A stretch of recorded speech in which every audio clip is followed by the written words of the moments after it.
Could you imagine competing in an athletic event and not knowing the rules?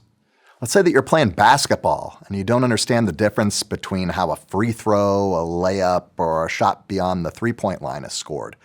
Or let's say you don't understand how fouls are instigated, or how long the periods are, or what kind of shoes to wear.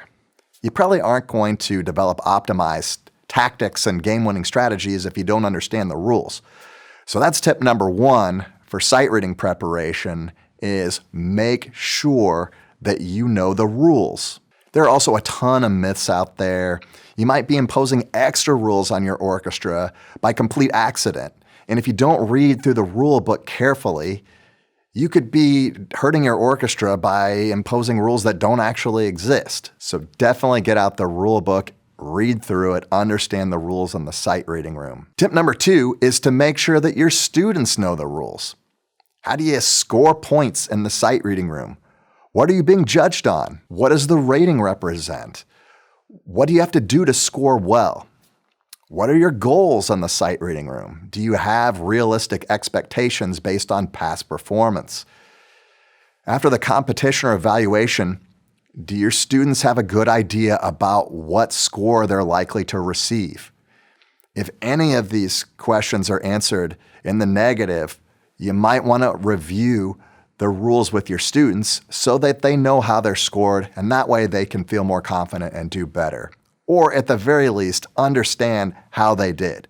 I can't tell you how many times I've seen an orchestra go in and they play the sight reading and they thought they did really well, but they didn't understand the rules and they ended up getting a lower score than they thought they were going to, and they got really mad at the judges. Well, it's not always the judge's fault. Sometimes we just need to have a better understanding of the rules and know how to play the game. Tip number three for preparation is to sight read every single rehearsal.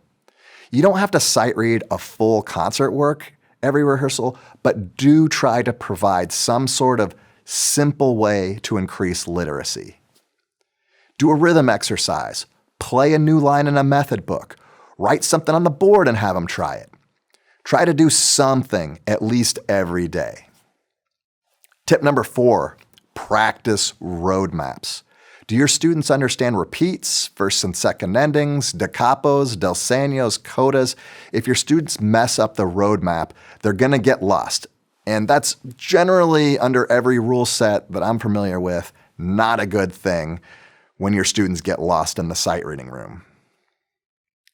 Tip number five, practice the process, especially when you get closer to the contest. Go through the actual process. Use a timer, read appropriate literature, get a sight reading piece that's been used in the past.